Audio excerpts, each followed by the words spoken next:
Order. Questions to the Prime Minister. Mr. Peter Aldous. Number one, please, Mr. Speaker. Thank you, Mr. Speaker. I know the whole House will join me in sending our profound sympathies to the family and friends of the 49 people who died in the horrific attack in Orlando on Sunday. This was an evil attack of terrorism and homophobic hatred, and we utterly condemn both of them. This attack, along with the callous murder of a French police couple on Monday, is a stark reminder of the challenge we face to defeat the poisonous ideology of Daesh, both online and on our streets. But I believe that together with our friends, with our allies and with our common values, we will prevail. Mr. Speaker, this morning I had meetings with ministerial colleagues and others, and in addition to my duties in this House, I shall have further such meetings later today.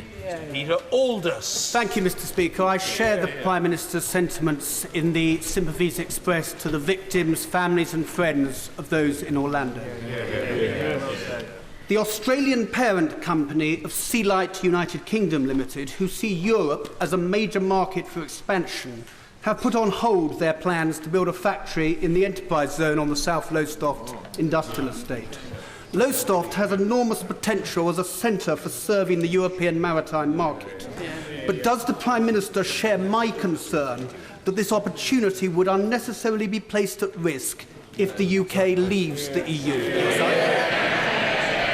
Well, I certainly share my honourable friend's concern. I well remember visiting his constituency and seeing what a thriving business location Lowestoft is. He's right that many companies come to Britain and invest in Britain for many reasons, but one of the most important is access to the single market of 500 million customers. And next week we have the opportunity to put our place in that single market beyond doubt. And I hope that we wake up on June the 24th knowing that businesses are going to invest more in our country, create more jobs in our country, see more growth in our country, because that will help the families of our country. And the unemployment figures today, another welcome fall in unemployment. We can see continued progress. Let's keep our country moving forward. Corbyn. Thank you, Mr. Speaker. I concur and join with the Prime Minister in his remarks about the terrible deaths in Orlando. On Monday, I joined a vigil of thousands of LGBT people in Soho in London to mourn the deaths of the 49. And also, I want to say, we say thank you to all those all over this country who attended vigils on Monday night to show their concern and their horror about it. Quite simply, we defeat such atrocities through our love and our solidarity, and we need to send that message out. 3 years ago, Mr. Speaker, there was a cross-party agreement for the implementation of Section 40 of the Crime in Courts Act, and to proceed with Leveson 2 once criminal prosecutions were concluded. The Prime Minister will be aware that today there is a lobby of Parliament by the victims of phone hacking. The Prime Minister said a few years ago, we all did too much cosing up to Rupert Murdoch. Well, some of his Tory Brexit colleagues are certainly cosing up to Rupert Murdoch at the moment. But will the Prime Minister give a commitment today that he will meet the victims of press intrusion and assure them that he will keep his promise on this?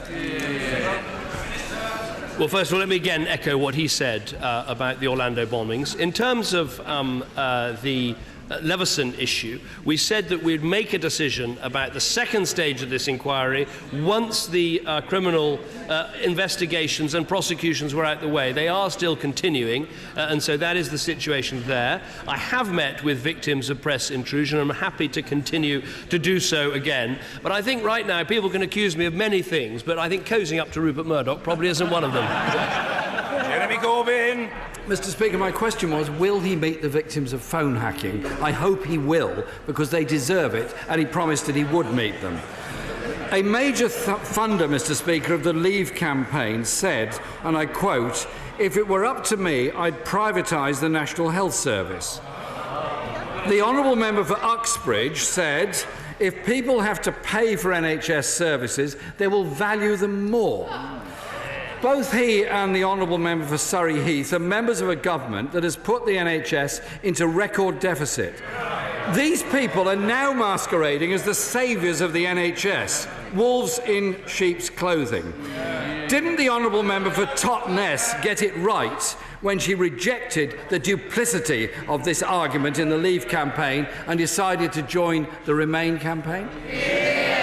Well, I was delighted with what my honourable friend, the member for Totnes, said about changing her mind, which is a brave thing for politicians to do, and saying that she thought that the NHS would be safer if we remain inside a reformed European Union. And I believe that very profoundly, because the key to a strong NHS is a strong economy. And I think there can't be any doubt the 9 out of 10 economists, the Governor of the Bank of England, the IMF, the OECD, all of these other organisations saying our economy will be stronger. And it's a strong economy that delivers a strong NHS. Thank you, Mr. Speaker. Last week, the Prime Minister gave a welcome commitment to the closing of the loophole in the Posting of Workers Directive. We'll hold him to that. But we're concerned about the exploitation of migrant workers and the undercutting of wages in this country as a result of that. On that issue, will the Prime Minister today commit to the outlawing of the practice of agencies that only advertise abroad for jobs that are in reality jobs in this country? First of all, he and I absolutely agree about the evils of modern slavery, and that is why this government passed the modern slavery bill with all party support. We've doubled the fines that can be put on companies for exploiting labour in this way. We've actually strengthened the Gangmasters Licensing Authority, and they've commenced and carried out a number of prosecutions, including in the east of England where I was yesterday. And so we'll continue to take action on every level to make sure that people are paid the wages that they should be paid. And the protections are there on the minimum wage and now on the national living wage. I think all of those are vitally important, and we'll continue with all of those measures. I want people to get a fair day's pay for a fair day's work. Jeremy Corbyn. Mr. Speaker, my question was about outlawing the practice of advertising by agencies only in other countries. Tens of thousands of EU and other people have migrated to Britain, work in our public services and do a fantastic job. Many people in Britain are also concerned about immigration and their local communities. Surely, Mr. Speaker, what communities need is practical solutions, like the Migrant Impact Fund set up by Gordon Brown when he was Prime Minister to deal with the extra pressure on housing, schools and hospitals. Will the Prime Minister now concede that it was a mistake to abolish that fund, and will he work with us to reinstate it as a matter of urgency to give support to those communities that are facing problems on school places and doctors' surgeries? He's absolutely right. Sorry, in answer to the question about advertising, about workers' agents, about employment agencies that only advertise for overseas workers, we are looking at that to see if we can, and we've announced this already, to see if we can ban that practice, because we don't believe that is right. Of course, the answer to so many of these questions is actually to make sure we are training, educating and employing British people and getting them the qualifications they need to take on the jobs that our economy is creating. And today's unemployment figures are another reminder of that. In terms of funds to help communities impacted by migration, we have a pledge in our manifesto, which we're looking forward to bringing forward, which actually a controlled migration fund to make sure that we put money into communities where there are pressures, because of course there are some pressures and we do need to address them, and I'm happy that we'll be able to work on a cross-party basis to do that. As I've said many times, there are good ways of controlling migration, and one of them is the important rules we're bringing in so people don't get instant access to our welfare system, but there are bad ways of controlling immigration. Leaving the single market and wrecking our economy is certainly one of them. Jeremy Corbyn. Thank you, Mr. Speaker. Today, a flotilla of boats is due to come along the Thames, campaigning on fishing quotas not going to the UK domestic fleet. I've been looking out of the window and I haven't seen them come yet, but presumably they're on their way. The Prime Minister will be very well aware that reforms that were made 3 years ago actually put the power back into the hands of member states, and it's the UK government that has given nearly 2/3 of the English and Welsh fishing quotas to just 3 companies, thus excluding small fishing communities all along our coasts. Can the Prime Minister stop blaming Brussels on this and tell our small-scale and sustainable fishing communities what action he will take to allow them to continue their work and indeed go further out in collecting fish? Well, first of all, can I thank him for saying that the reforms we carried through in the last Parliament, and my honourable friend, the member for Newbury, was absolutely crucial in delivering those changes. What we've actually seen in the last 5 years is an increase in the value of the UK fishing industry of something like 20%. And the point I would make is that we export every year about £1 billion worth of fish to the EU, and there is no country in the world that has a trade agreement with the EU that doesn't involve tariffs, taxes on the sale of its fish. So there's no way we'd get a better deal from the outside than the deal we get on the inside. So working with our fishing communities, working with our fishermen, keeping that market open and making sure that we manage our fish stocks locally and appropriately is very much part of our plan. Jeremy Corbyn. But his government still did hand quotas over to 3 very large companies at the expense of small communities around Britain. I hope he will reflect on that. Mr. Speaker, with just 8 days to go before the referendum, the Labour position is that we're going to be voting to remain because we believe it's the best way to protect families, protect jobs and protect public services.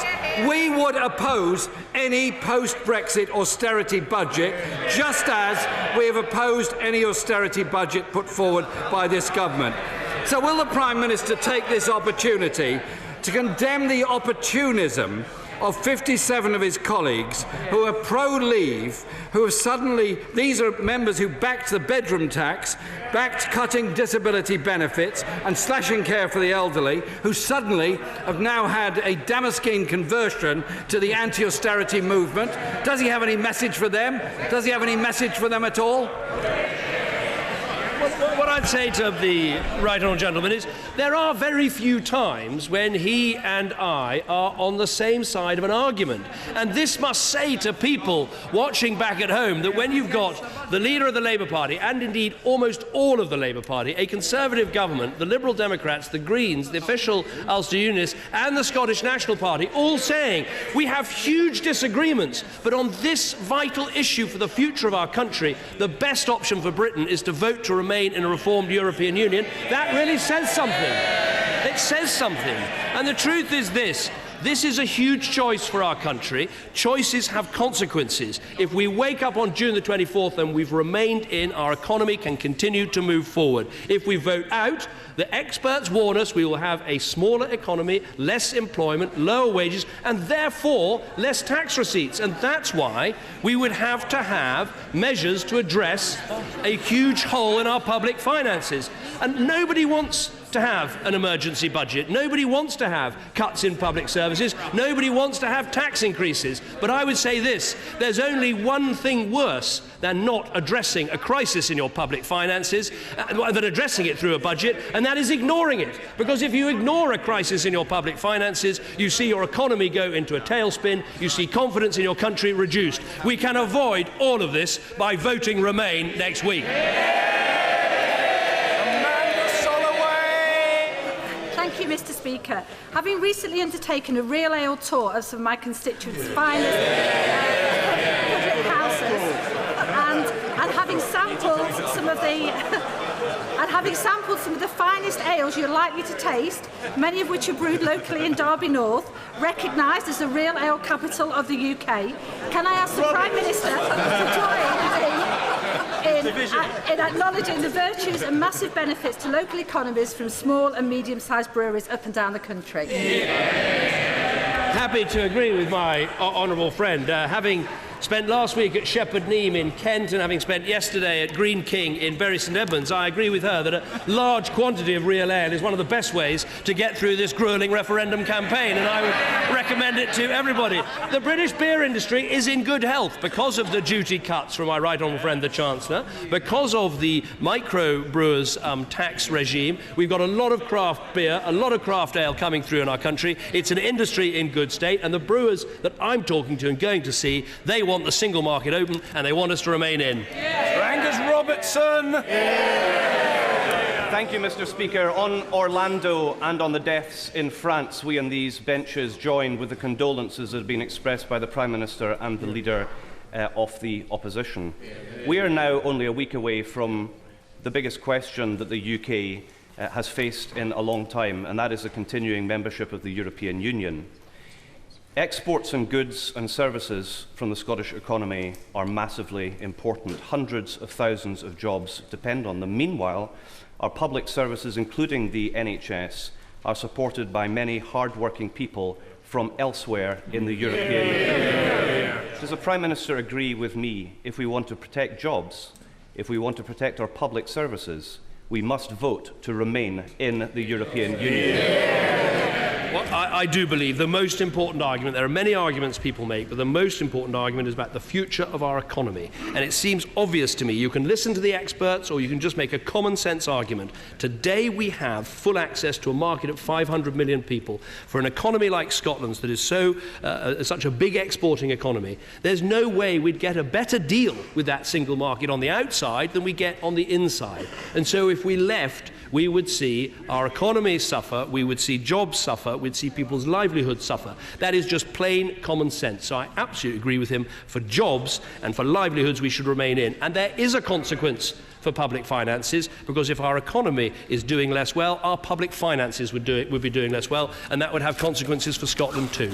Angus Robertson. On that issue, may I raise that with the Prime Minister, because today we have learned from a Conservative Chancellor of the Exchequer and a former Labour Chancellor of the Exchequer that there would be likely to be £30 billion in cuts to public services or tax rises were there to be a Brexit vote. What impact would that have on public services in Scotland? Please, can we learn now, before we vote, what impact would that have on the budget in Scotland that pays for the NHS in Scotland, for our schools in Scotland, for local government and for all key public services? Is that not yet another reason why we must vote to remain in the European Union? Well, what I'd say to the right honourable gentleman is that these figures are not based on what the Chancellor of the Exchequer is saying. They're based on what the Institute of Fiscal Studies and the National Institute of Economic and Social Research are saying. They are talking about a 20 to 40 billion hole in our public finances if Brexit were to go ahead. Now, these are organisations often quoted across this House many times against the government because they are respected for their independence. So clearly, if that is the impact on public finances, decisions to cut public spending in the UK budget do have an impact through Barnett on Scotland. And to anyone who says, well, these warnings, of course, they could be wrong or they could be inaccurate, and this is an uncomfortable point perhaps to make to the right honourable gentleman. Of course, there were warnings about the oil price before the Scottish referendum. It turned out actually to be worse than the experts warned. Mike Freer. Thank you, Mr. Speaker. Since the terrorist attacks in Paris and Brussels, many of my constituents are worried that remaining in the EU increases the risk of terrorism. Fears exacerbated by the disgraceful comments of people like Nigel Farage. Does my right honourable friend agree with me that our security services are helped, not hindered, by the EU?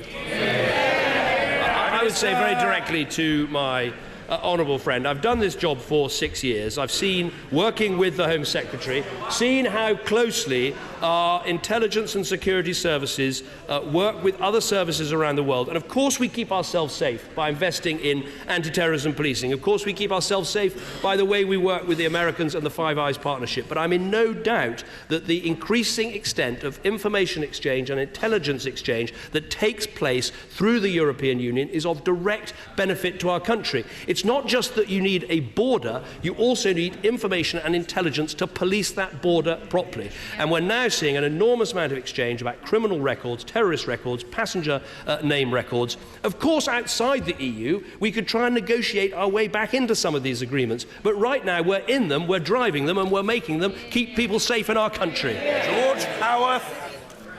Mr. Speaker, Knowsley is expecting to receive £10 million in EU funding over the next 3 years. And EU funding has helped attract businesses to the borough, such as QVC, which created 2,500 jobs. Isn't it the case that this important funding from the EU could be lost if we vote next week to leave the European Union? I think the honourable gentleman makes an important point, which is that if you look at all of these independent economic reports, they say very clearly there is no financial saving from leaving the EU. The Institute for Fiscal Studies put it like this: we conclude that leaving the EU would not leave more money to spend on the NHS. Rather, it would leave us spending less on public services or taxing more or borrowing more. I would argue there is a big dividend from remaining inside the EU, and we'd start to feel it next Friday as companies could see Britain have made a decision, and job creators and wealth creators and international investors would know that Britain meant business and they'd be investing in our country. But there's no saving from leaving, and that's what the experts agree. Alan Mack. Thank you, Mr. Speaker. The number of children growing up in workless households has fallen by nearly 500,000 since 2010. Will the Prime Minister continue to tackle child poverty by focusing on rising wages, more jobs and a growing economy? I think my honourable friend is right that the most important thing we can do for parents in our country is to help them to get a job, to earn a living and to provide for their family. And in our Life Chances strategy, measuring worklessness and measuring school attainment, I think, are really important in helping to ensure we continue to lift children out of poverty. Roger Mullin. Mr. Speaker, Thomas and LT Weston live and run their businesses in Kirkcaldy, but as Germans are denied the vote next week. They are hurt by the portrayal of immigrants in the EU debate. They leave for France on Sunday and are considering leaving permanently if we exit the EU. Will the Prime Minister join my call for them and others in a similar situation to stay, as they are highly valued? Of course, there are many people who come to our country, who work hard, who make a contribution and help to build our communities. And I think it is important to get the numbers into some sort of perspective. I think it is 5% of our population that are EU nationals: Italians, Germans, Poles, Spaniards and the rest of it. So if you stop 100 people in the street, only 5 are going to be EU nationals. And as he says, look at our NHS, 50,000 EU nationals working as doctors and nurses and care assistants. Look at our care homes, 60,000 EU nationals helping to look after our elderly relatives with dementia and other conditions as they come towards the end of their life. Yes, we do need to make sure that people who come here are working and make a contribution, but we should celebrate the contribution they make. David Nuttall. Thank you, Mr. Speaker.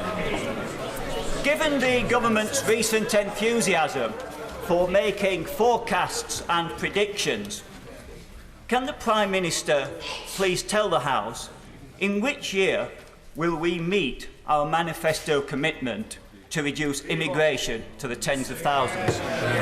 Prime Minister. The last year for which EU migration was in balance, i.e. the number of EU nationals and British nationals leaving our shores to work in Europe and the number of EU nationals coming to live and work here, the last year that was in balance was actually as recently as 2008. So I would say to my honourable friend, yes, we need to do more to control migration from outside the EU, and we are doing that with the closure of bogus colleges and other measures. And we are doing more inside the EU, not least saying that people who come here, if they don't get a job, after 6 months they have to leave. If they do work, they have to work and contribute for 4 years before they get full access to the welfare system. Those are big changes, and those are sensible ways of controlling immigration. A not sensible way is pulling out of the single market, damaging jobs, damaging our economy, and having to explain to our constituents why we've self-imposed a recession on our own economy. Carolyn Harris. Many from my constituency of Swansea East are already struggling to make ends meet. The World Trade Organization say that if we leave the EU, we could face major tariffs on trade and we would have to renegotiate over 160 trade agreements.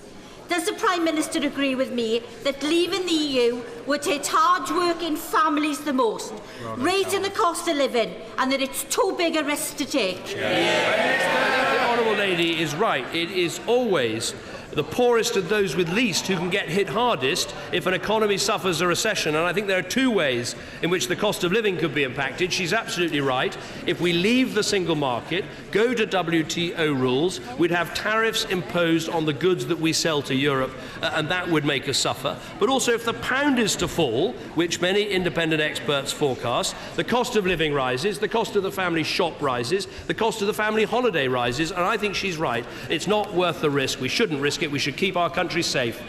Ellie Tolhurst. Thank you, Mr. Speaker. Following the Chancellor's very welcome announcement to launch the new Thames Estuary 2050 Growth Commission, could the Prime Minister outline his hopes for how the Commission's focus will deliver the much-needed infrastructure and economic development that will allow North Kent to prosper, including my wonderful constituency of Rochester and Stroud?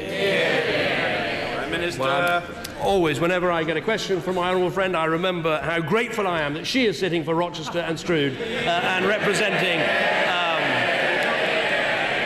happy days. Happy days. In terms of the 2050 Growth Commission, I think the key areas are skills and infrastructure, and there is a serious amount of money being committed to the infrastructure, and we do need to look at things, including the Lower Thames crossing, to make sure the economy of that region can really make the most of its potential. Smith. Thank you, Mr. Speaker. 2,500 people are employed in the ceramics industry in my constituency.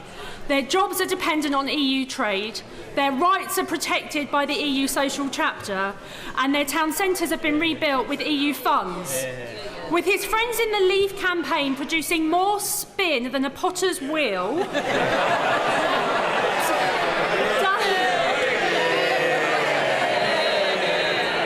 PM share my fears that despite Europe's flaws, a Brexit vote could leave us picking up the pieces of a broken economy for years to come. I'm going to nick that soundbite. That's a good one. The Honourable Lady is right. Look, if we leave the single market and the European Union, the Council President has said very clearly that process probably takes 2 years, and after that you then have to negotiate a trade deal with the European Union. And if it was a trade deal like Canada's, that could take 7 years. So we are looking at a decade of uncertainty for our economy. Now, specifically on the ceramic industry, I'm advised by my parliamentary private secretary, who before coming here actually did do a very worthwhile job of working in that industry.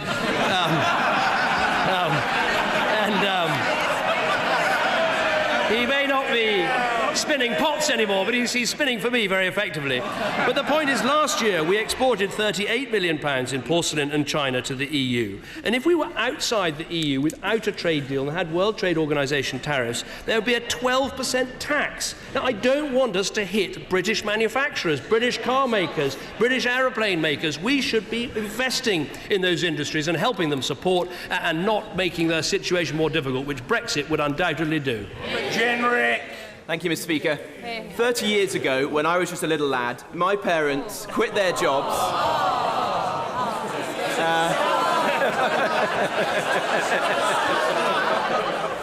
30 years ago, my parents quit their jobs and they founded a small manufacturing business around our kitchen table. Today, British manufacturers, particularly small businesses, are worried. And they're worried because if we leave the European Union, they will continue to make their products to common European standards because they value the free market. They value the single market. They value and want to export. But they are aware that the United Kingdom will have no say whatsoever in the formulation of those standards, and their competitive advantage will be destroyed. What advice does my right honourable friend have for my parents, for small businesses, and for the millions of jobs that depend on them across the country? Well, I'd always assumed that my honourable friend was under 30, so I'm shocked to get this news. But he makes a very important point, which is that if we were to leave, we lose the seat around the table that sets the rules of the single market. Now, of course, sometimes those rules can be annoying or burdensome, but at the end of the day, they're the rules we have to meet. And so if you leave and you have no say over those rules, you don't gain control, you lose control. That, I think, is an absolutely crucial argument, and why small businesses, majority of small businesses, back staying in the EU, as well as a very large majority of larger businesses. Dr. Alistair MacDonald. Mr. Speaker, and could I endorse the comments and associate the SDLP with the comments of the Prime Minister about Orlando and Paris and the deaths there? And could I assure the Prime Minister that the SDLP is fully behind him in his efforts to secure a Remain vote? But, Mr. Speaker, the Brexit campaigners have made securing our borders their resounding war cry. And when it comes to the only land border between the UK and the rest of the EU, we're dismissed and told that nothing will change there. A return to customs posts, passport checks and hard border will be a critical economic issue for Northern Ireland's voters in 8 days' time. Can the Prime Minister now, once and for all, clarify this point and tell the people of Northern Ireland what will become of the border if the UK votes to leave the European Union? Well, can I thank him for his remarks about the Orlando shootings. Look, on this issue, if we vote to stay in, we know what the situation is. We know that the common travel area works, we know it can continue, and everyone can have confidence in that. If we were to leave and, as the Leave campaigners want, make a big issue about our borders, then you've got a land border between Britain outside the European Union and the Republic of Ireland inside the European Union. And therefore, you could only either have new border controls between the Republic and Northern Ireland, or, which I would regret hugely, you'd have to have some sort of checks on people as they left Belfast or other parts of Northern Ireland to come to the rest of the United Kingdom. Now, we can avoid these risks. There are so many risks here. Risks to our children's jobs, risks to our economic future, risks to our borders, risks to the unity of the United Kingdom. I say avoid the risks and vote Remain next Thursday. Thank you, Mr. Speaker. Next week I'll be visiting 25 schools in my constituency to explain both sides of the EU referendum argument to those of our population who will be the most heavily impacted by a decision which they cannot make.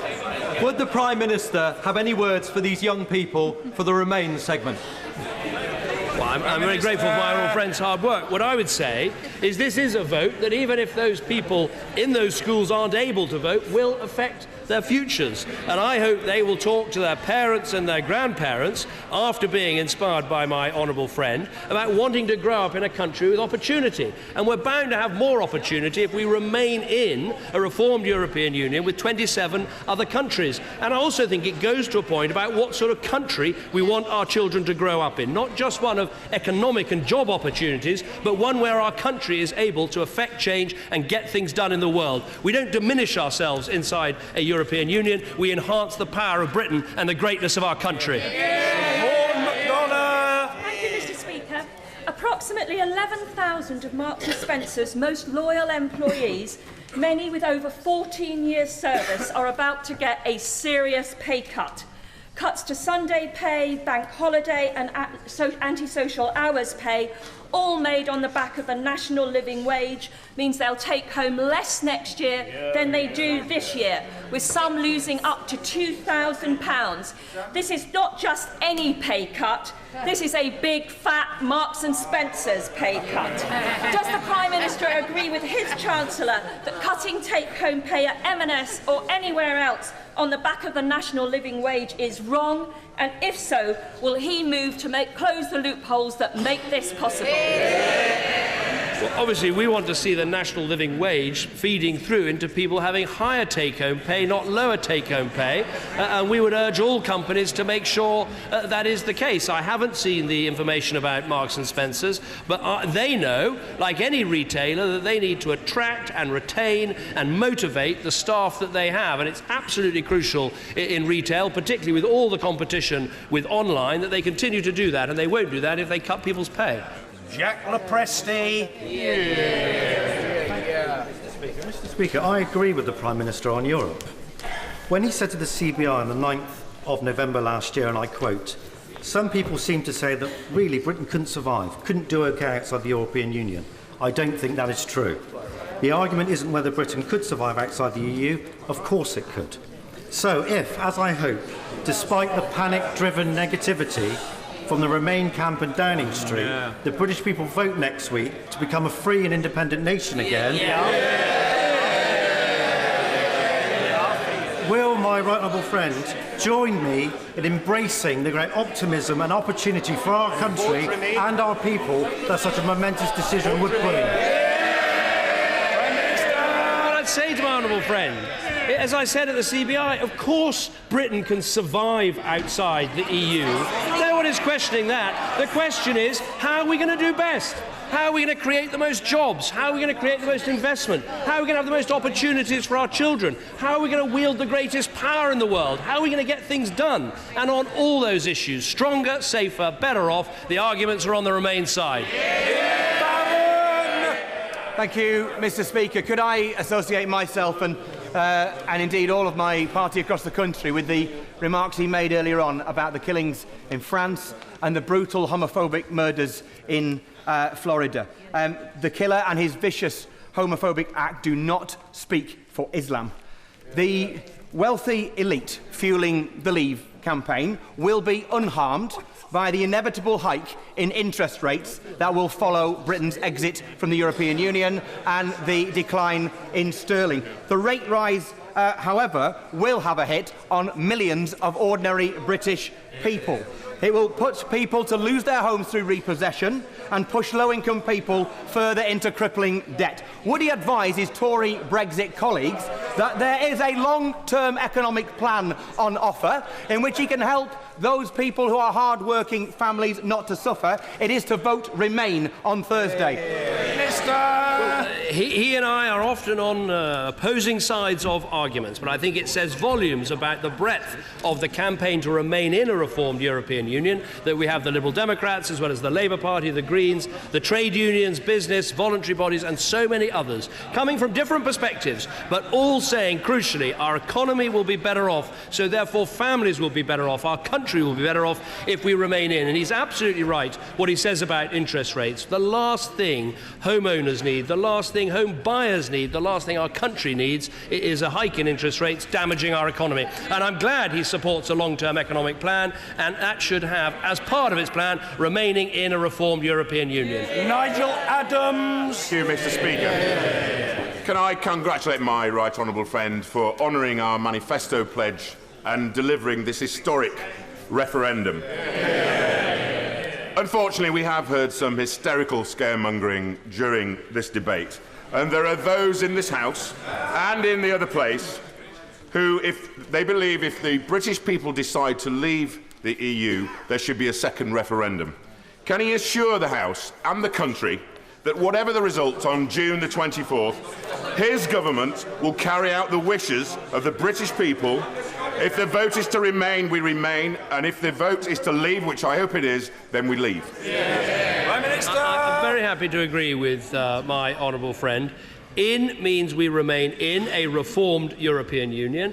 Out means we come out. And as the Leave campaigners have said, and others have said, out means out of the European Union, out of the European single market, out of the Council of Ministers, out of all of those things. And it then means a process of delivering that, which would take at least 2 years, and then delivering a trade deal which could take as many as 7 years. So I would say to anyone still in doubt, and there are even members in this House still thinking about how to vote, if you haven't made up your mind yet, if you're still uncertain, when you think of that decade of uncertainty for our economy and for everything else, don't risk it and vote Remain. Catherine West. Mr. Speaker, the North Middlesex Hospital Accident and Emergency Unit is in complete meltdown. Will the Prime Minister commit to taking swift action to tackle this crisis? Well, I do understand it is a very busy accident and emergency unit. It's received over 13,600 patients through its doors in April alone, but it has managed to carry out 40,000 operations and more than 62,000 diagnostic tests every year. If we look at what has happened since 2010, there are 120 more doctors, there are 280 more nurses recruited by the Trust. The Health Secretary will continue to monitor this closely, but I think this comes back to the core argument of today. If we remain in, we'll have a stronger economy, and yes, then we have to make sure we take the proceeds of growth in that economy and continue to put them into the NHS, as I've always done as Prime Minister. Christopher Chope. Mr. Speaker, I'm looking forward to the British people giving me the opportunity to vote against the vindictive emergency budget. Will my right honourable friend explain that if the government is so strapped for cash, why is it still intent on spending £50 billion on HS2? Prime Minister. The point is that we will be strapped for cash if you believe the Institute for Fiscal Studies or the National Institute of Economic and Social Research, both impeccably independent, who say there'd be a hole in our public finances of between 20 and 40 billion. Now, you don't have to be an economic expert to see this. If the economy shrinks and you have fewer jobs and lower wages, you get less tax receipts. If you have less tax receipts, clearly you either have to make cuts, or you have to put up taxes, or you have to increase borrowing. It's a simple matter of mathematics. Now, there's an easy way to avoid getting into that situation, and that is to vote to stay in a reformed European Union next Thursday. Order.